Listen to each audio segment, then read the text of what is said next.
Prosseguindo os nossos estudos em amplificadores de potência, então vamos ao amplificador classe B.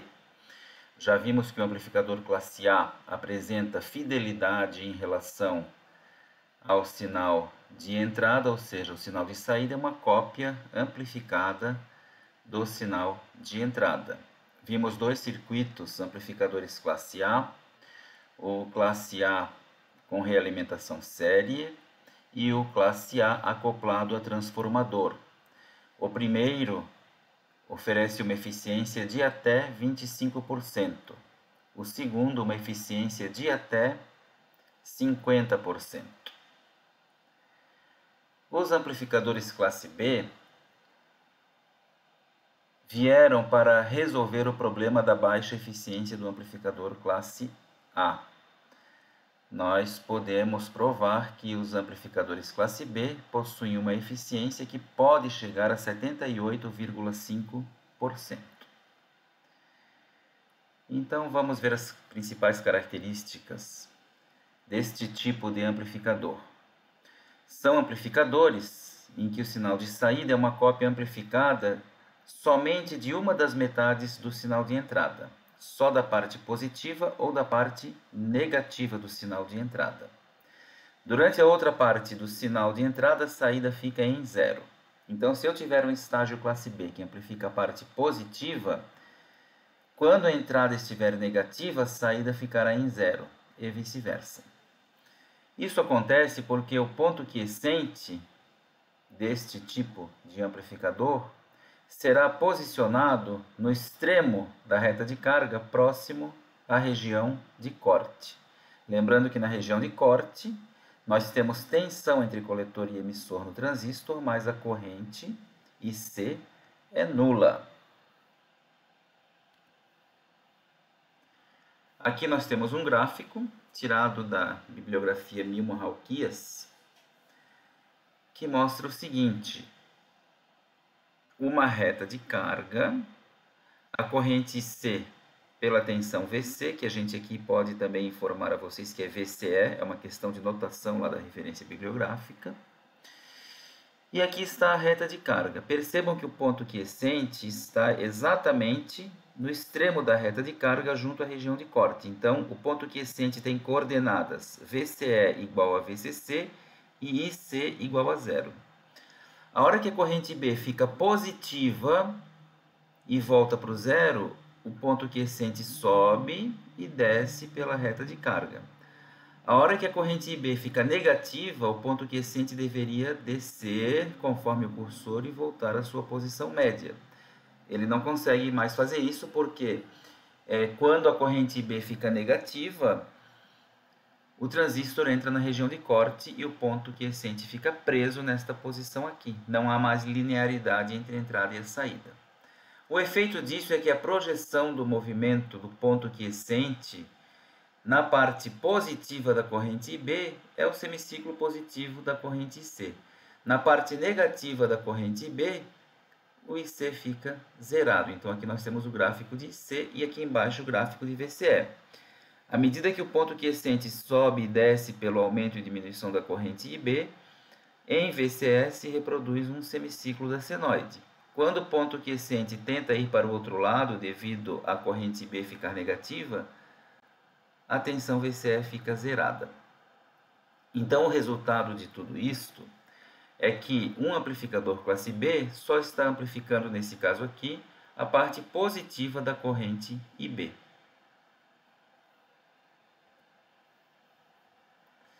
Então, o que é que se faz para que o amplificador classe B possa ser utilizado? Na verdade, serão utilizados dois estágios amplificadores classe B. Um que amplificará a parte positiva do sinal de entrada e outro que amplificará a parte negativa do sinal de entrada, dando origem a um tipo de configuração chamada push-pull. Daqui para frente, todos os cálculos realizados serão já adequados a esta configuração push-pull, ou seja, dois estágios classe B conectados para simular um amplificador classe A no sentido de que dois estágios classe B amplificarão a totalidade do sinal de entrada.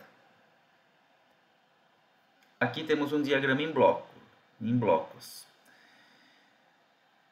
Toda essa apresentação foi tirada do Boylestad-Nachelski, referência bibliográfica de nossa disciplina, as figuras inclusive, e é uma versão em inglês, por isso aqui nós temos algumas partes em inglês. Então, aqui nós temos o sinal de entrada VI, aqui nós temos a metade do circuito, um estágio classe B, que vai amplificar a parte positiva do VI.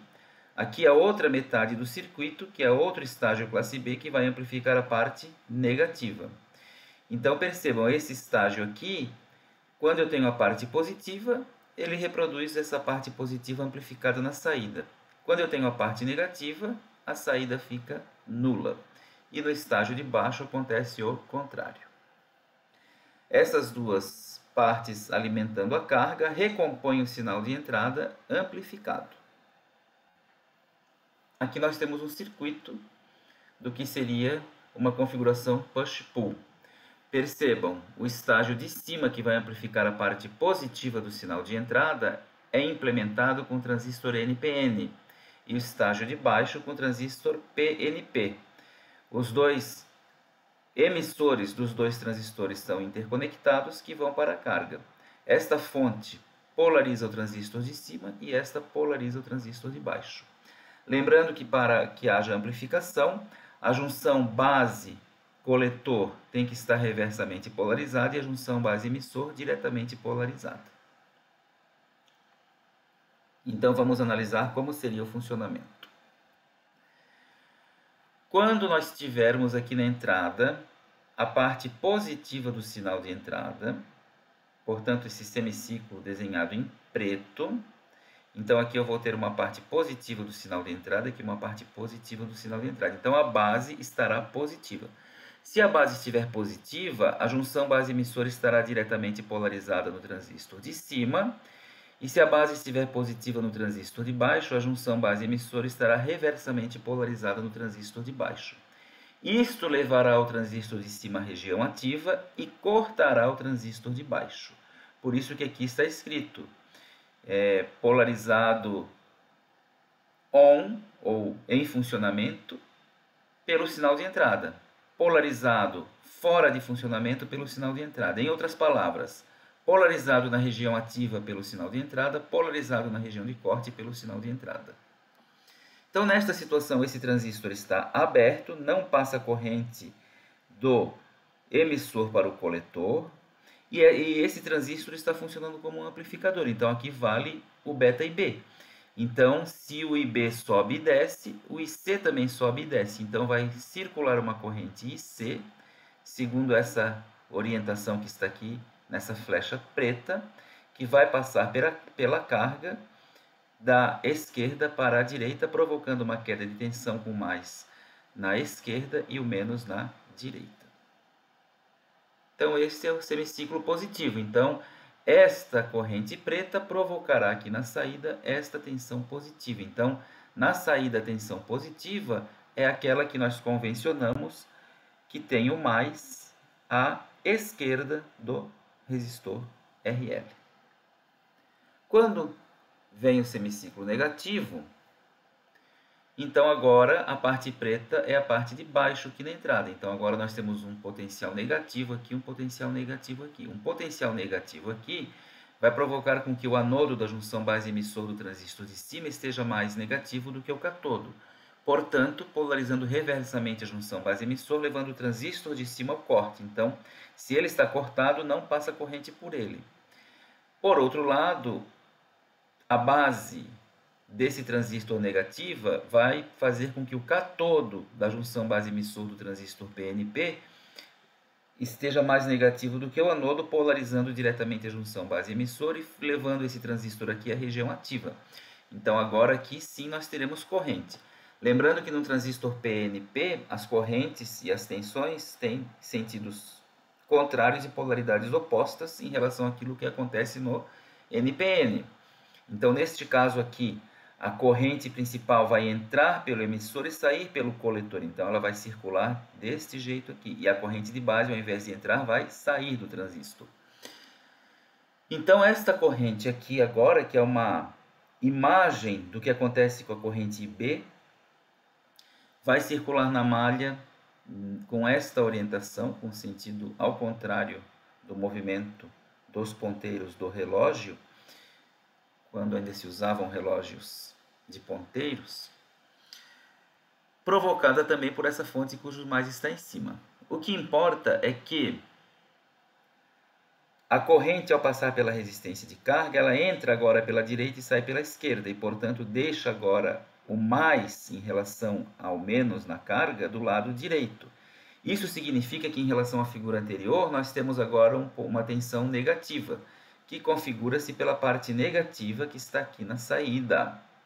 Então, nós vimos que esse circuitinho, quando eu tenho parte positiva na entrada, o transistor de cima está na região ativa, amplifica a parte positiva. Quando eu tenho parte negativa na entrada, o transistor de baixo entra na região ativa e amplifica a parte negativa, compondo assim o sinal de entrada. Tudo parece perfeito, mas há um problema aí. À medida que a tensão, na figura anterior, por exemplo, à medida que a tensão de entrada aqui começa a subir e a tensão na base começa a subir, eu preciso de 0,6 volts aqui na junção base-emissor para que ela comece a conduzir e o transistor entre na região ativa. Então, enquanto essa tensão aqui está subindo de 0 até 0,6, a junção base-emissor ainda está aberta e o transistor não está amplificando. Então, haverá uma subida de sinal na entrada que não será imediatamente reproduzida na saída. E isso está representado nesta figura aqui e é chamada de distorção por crossover. Então, o que nós temos aqui? Nós temos um gráfico que para cima representa a corrente de base do transistor 1, para baixo a corrente de base do transistor 2. E aqui nós temos o VBE. Quando o VBE sobe e desce, então nós temos que o ponto quiescente sobe e desce, gerando IB1. Quando o VBE desce e sobe, nós temos o movimento do VBE para o eixo negativo, para a parte negativa do eixo VBE, e o ponto quiescente desce e sobe, provocando o IB2. A gente percebe claramente que há um movimento senoidal de VBE devido a este gráfico aqui não ser uma reta, ser o início de uma exponencial para um lado e o início de uma exponencial para o outro lado. A imagem que aparece em IB devido a variações em VBE não é bem uma senoide. Aqui nós temos uma senoide em VBE, mas a imagem é um gráfico que parece uma senoide, mas nessa região onde está o cursor tem uma distorção em relação à senoide, justamente porque a função que relaciona as duas correntes de base com o VBE não é uma reta, é uma exponencial para um lado e uma exponencial para o outro. Então, nós temos que tomar alguma providência para eliminar essa distorção por crossover. Essa distorção por crossover é indesejada. Nós queremos que o amplificador tenha fidelidade, amplifique ou ofereça na saída uma cópia aumentada do sinal de entrada, ou seja, uma cópia amplificada do sinal de entrada e uma cópia fiel. Cópia por si só é cópia, não é uma coisa parecida, é igual. Então, vamos ver como é que se faz para corrigir esse problema. Basicamente, basta que nós,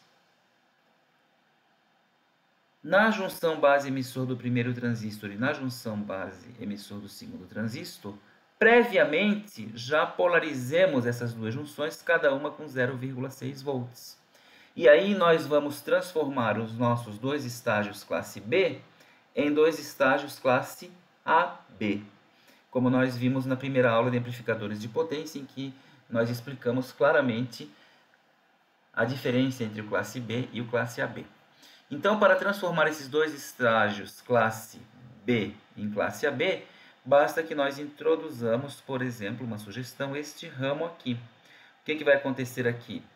Aqui eu vou ter 0,6 desse diodo, quando ele estiver polarizado diretamente. Vejam que aqui a alimentação aqui é simétrica, mais 25 volts e menos 25 volts. Por quê?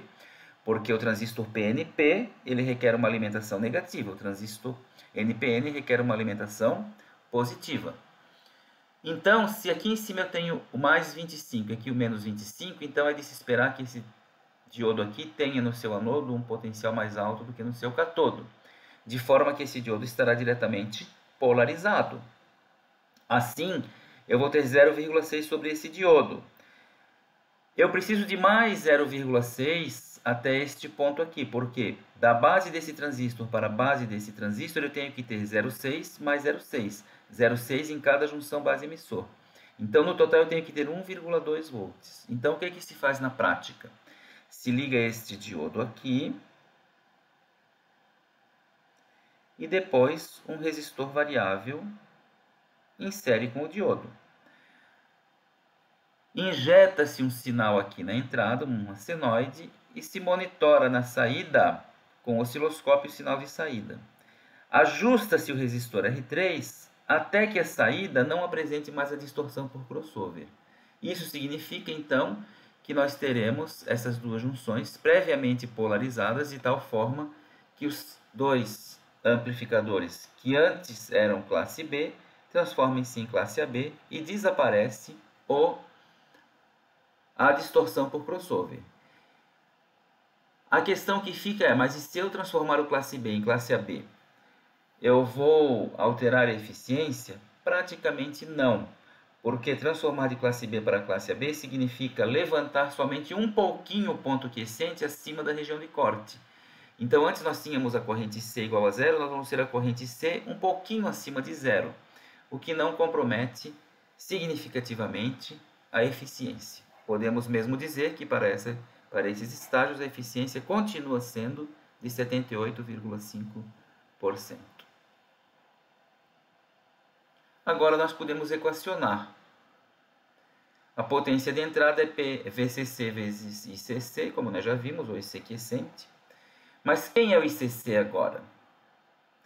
Agora nós temos aqui uma questão interessante.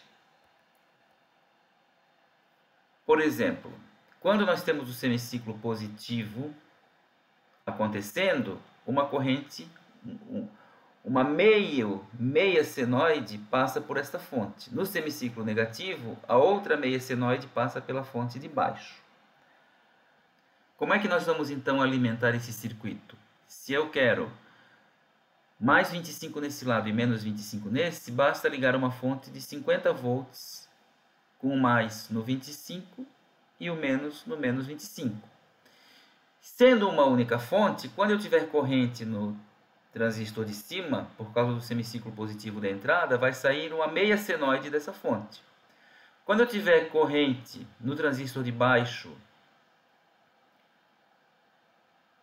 por causa do semiciclo negativo do sinal de entrada, vai sair mais uma meia senoide de corrente dessa fonte de 50 volts. Então, cada vez que tem corrente no transistor de cima, sai uma meia senoide da fonte, uma meia senoide de corrente. Cada vez que eu tenho corrente no transistor de baixo, sai uma meia senoide de corrente da fonte. O efeito disso é como que se a fonte fornecesse um sinal de corrente senoidal retificado em onda completa, porque em todos os semiciclos da senoide de entrada eu tenho um pulso de corrente na fonte. E aí nós temos que recordar que o valor médio de corrente para uma senoide retificada em onda completa é 2 vezes o valor de pico sobre π. Então, o nosso ICC para a fórmula da potência de entrada vai ser a tensão da fonte vezes 2 vezes I de pico sobre π. Muito bem.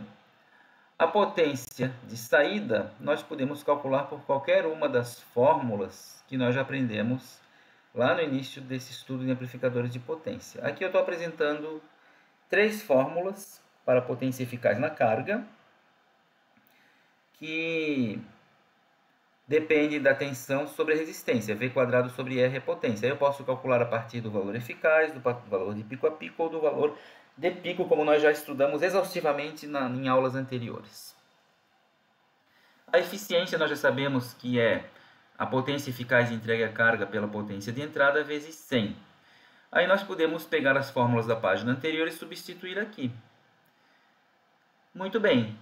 Para esta fórmula de potência aqui, se nós tivermos o ponto quiescente excursionando por sobre toda a reta de carga, nós vamos ter a eficiência máxima. Isso equivale a fazer VLP igual a VCC e o IP máximo a VCC sobre RL. Isso vai resultar em uma eficiência de 78,5%. A potência dissipada nos dois transistores é outro aspecto importante, porque nós temos que conhecer para poder conectar resistores que suportem a potência a qual eles serão submetidos, ou a potência que será solicitada a eles. Então, nós chamamos de P2Q a potência dissipada pelos dois transistores em conjunto. E vai ser igual a quem? A potência total exigida da fonte menos a potência eficaz entregue à carga. Então, eu vou calcular a potência dissipada nos dois transistores. Se eu quiser saber a potência em um só transistor, basta dividir o P2Q por Q e eu terei a potência em um transistor.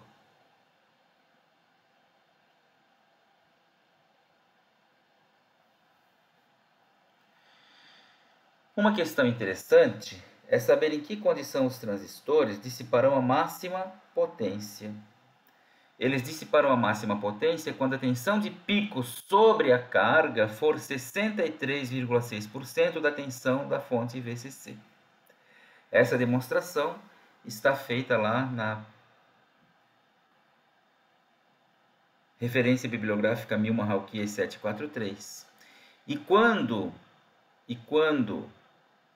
a tensão de pico na carga for 0,636 da tensão de alimentação, a potência que os dois transistores em conjunto dissiparão será 2 vezes VCC ao quadrado sobre π quadrado RL.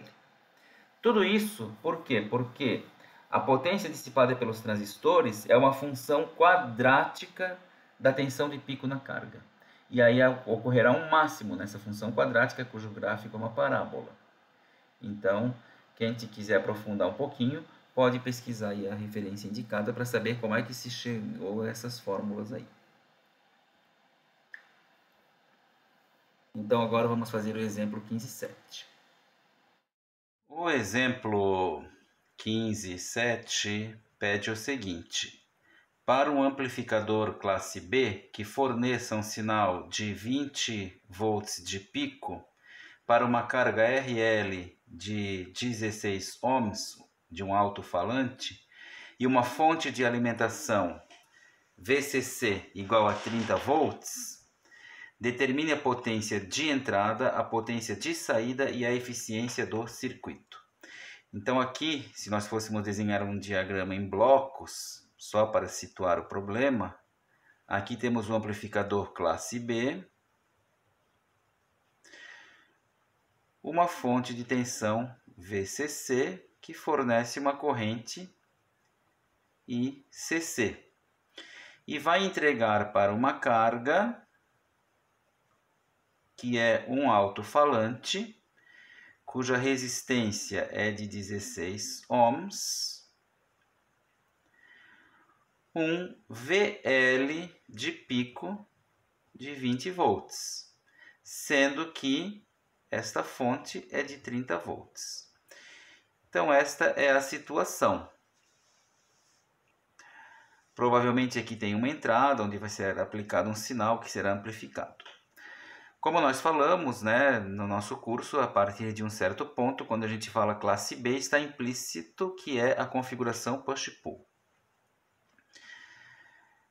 Então, o problema, dados estes aspectos todos, essas características, pede: determine a potência de entrada, PICC, a potência de saída, ou seja, a potência eficaz entregue à carga, e a eficiência. A gente viu na teoria que o PICC é VCC vezes ICC. Mas quem é o ICC para esse tipo de amplificador? nós vimos na teoria que é 2 vezes I de pico sobre π. Mas ele não forneceu I de pico para nós, mas ele forneceu o V de pico por RL. Por quê? Porque ele forneceu o V de pico e o RL. E V de pico por RL é o I de pico.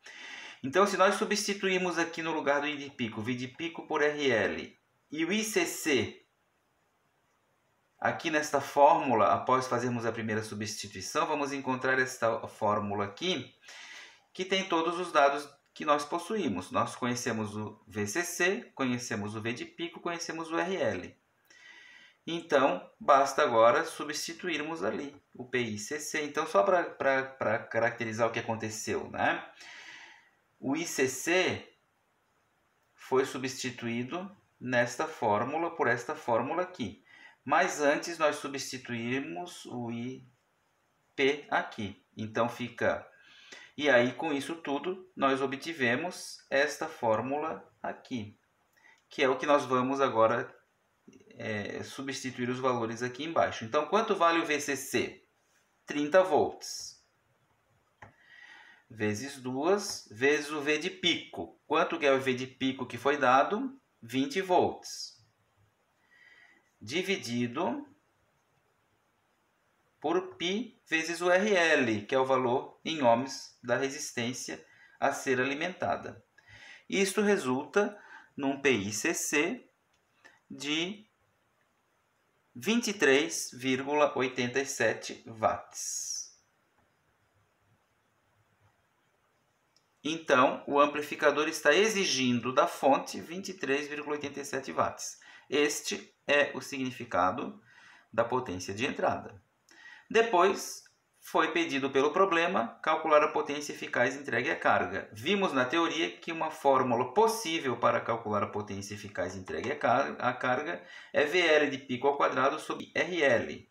Então, vamos usar essa fórmula aqui para calcular o POCA.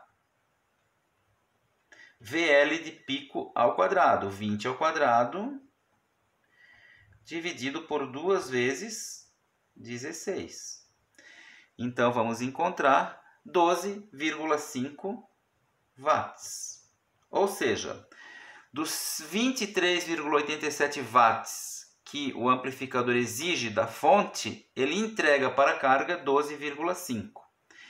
Isso nos dá, então, a possibilidade de calcular a eficiência. Então, a eficiência em porcentagem, que foi pedido também, é o POCA, portanto, 12,5, dividido pelo PICC, 23,87 vezes 100, para que nós possamos informar em porcentagem, o que resultará em 52,3%. Então, percebam que um pouco mais da metade da potência que o amplificador exige da fonte, ele entrega para a carga. É um pouco acima de 50%. Se fosse até 50%, poderíamos implementar o amplificador como sendo um classe A acoplado a transformador. Para uma eficiência maior, precisa ser um classe B. Essa eficiência poderia chegar até quanto? Até 78,5%. Dependendo de quê? Dependendo do quanto o ponto quiescente vai ocupar na sua excursão sobre a reta de carga. Quanto maior a área, ou quanto maior a distância que ele percorre sobre a reta de carga, maior é a eficiência, porque significa que maior é a tensão de pico entregue à carga. Este exemplo aqui pede o seguinte: para um amplificador classe B, utilizando uma fonte VCC de 30 volts e acionando uma carga de 15 ohms, determine a potência máxima de entrada e a potência de saída e a dissipação do transistor. Bom, então o problema fala para nós que o amplificador é classe B, que tem uma fonte VCC de 30 volts, aciona uma carga de 15 ohms. Determine a potência máxima de entrada, o PICC máximo. A potência de saída e a dissipação do transistor, ou seja, dos dois transistores no caso, porque ele é um amplificador classe B push-pull. Porque nós já informamos que no nosso curso, cada vez que falarmos em classe B, está implícito que é o push-pull. Muito bem, o que interessa saber aqui é o segredo que está por trás desta informação aqui. Determine a máxima potência de entrada. Em que condições o amplificador vai exigir da fonte de tensão contínua e constante a máxima potência? Ora, é claro que ele vai exigir mais potência da fonte quanto maior for a potência que ele entregar à carga. Então, ele vai exigir a máxima potência da fonte quando o ponto quiescente excursionar por sobre toda a reta de carga, ou seja, quando nós estivermos na saída o VLP exatamente igual ao VCC. Isso significa que nós temos a máxima excursão do ponto quiescente sobre a reta de carga. Então, para esta condição, agora podemos calcular o PICC pela fórmula que nós mostramos no exemplo anterior. Então, o VLP aqui vai ser, de fato, o VCC. Então, vamos lá. PICC. O VCC foi dado, é 30 vezes 2 vezes 30 dividido por π vezes 15. Então, isso aí vai resultar num PICC de 38,2 watts.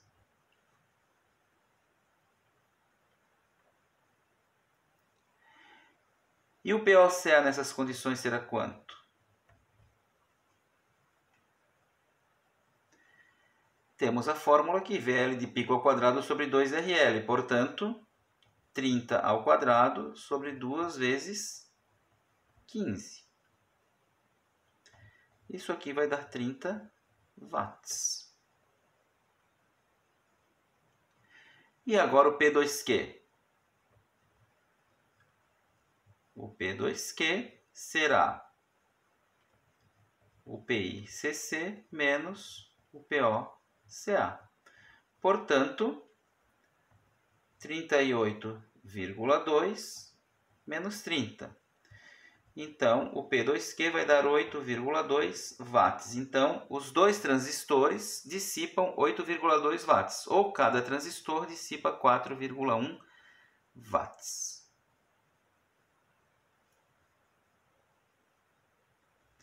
O problema não pediu, mas se nós por curiosidade quiséssemos calcular a eficiência, quanto será que daria? POCA por PICC vezes 100. Então, 30 por 38,2 vezes 100. Então, essa porcentagem vai dar 78,5%. Esse número é um número emblemático aqui do nosso curso, hein? Que eficiência é essa? É a máxima eficiência que o amplificador classe B pode fornecer. Por que nessas condições deu a máxima eficiência? Muito simples, porque o VL de pico é igual ao próprio VCC, significa que o ponto quiescente excursiona por sobre toda a reta de carga e, portanto, nós estamos na condição de máxima eficiência para o amplificador. Uma outra maneira de a gente calcular a eficiência do amplificador classe B pode ser por essa fórmula aqui, ó. 78,54 vezes tensão de pico na carga sobre VCC. Percebam que se a tensão de pico na carga for zero, implica que não se está entregando potência eficaz para a carga, porque não tem oscilação. Aí a eficiência será zero. O amplificador estará funcionando, mas não se entrega potência para a carga, portanto, eficiência zero. Por outro lado, quando a tensão de pico na carga for igual à própria tensão VCC, nós vamos ter a eficiência de 78,5%. Significa que o nosso ponto quiescente desse amplificador está excursionando por sobre toda a reta de carga. Então vamos fazer o exemplo 15.9. Este exemplo pede o seguinte: calcule a eficiência de um amplificador classe B para uma fonte de tensão de 24 volts, com tensões de pico na saída de 22 volts ou de 6 volts. Então é um amplificador classe B, alimentado por uma fonte de tensão de 24 volts, então amplificador classe B, alimentado por uma fonte VCC de 24 volts e que vai oferecer para uma carga RL, na letra A, um VL de pico de 22 volts, na letra B, um VL de pico de 6 volts. Aqui, novamente, tem o sinal de entrada que foi amplificado e aí nós temos essas duas situações. Na letra A, esse sinal já amplificado tem 22 volts de pico e na letra B ele tem 6 volts de pico. Nesses dois casos, qual é a eficiência? Quando nós temos a tensão de pico na carga e a tensão de alimentação da fonte, uma fórmula prática para calcular a eficiência é essa daqui. A eficiência em porcentagem é 78,54 vezes VL de P sobre VCC. Então essa fórmula diz que quanto maior o VL de P frente ao VCC, maior será a eficiência. No limite, o VLP pode ser igual a VCC. Aí nós teremos essa fração igual a 1 e a eficiência máxima. Então vamos calcular na letra A.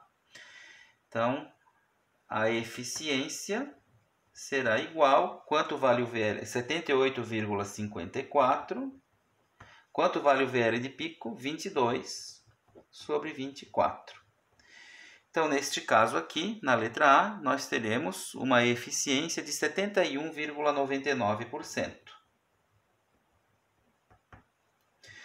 Na letra B, nós teremos 78,54 vezes, agora temos 6 volts de VLP de pico sobre 24. E aí teremos uma eficiência de 19,63%. Então vejam, cai o valor de pico da tensão na saída, a eficiência cai. Por quê? Porque se o valor de pico na saída for menor, significa que a carga está recebendo uma menor potência eficaz. Portanto, a eficiência cai. Então, essa é uma forma de a gente também olhar os amplificadores de potência a partir da potência entregue à carga. De fato, isso aqui está expressando que o ponto quiescente excursiona na letra B por uma região menor quando comparado com a letra A sobre a reta de carga.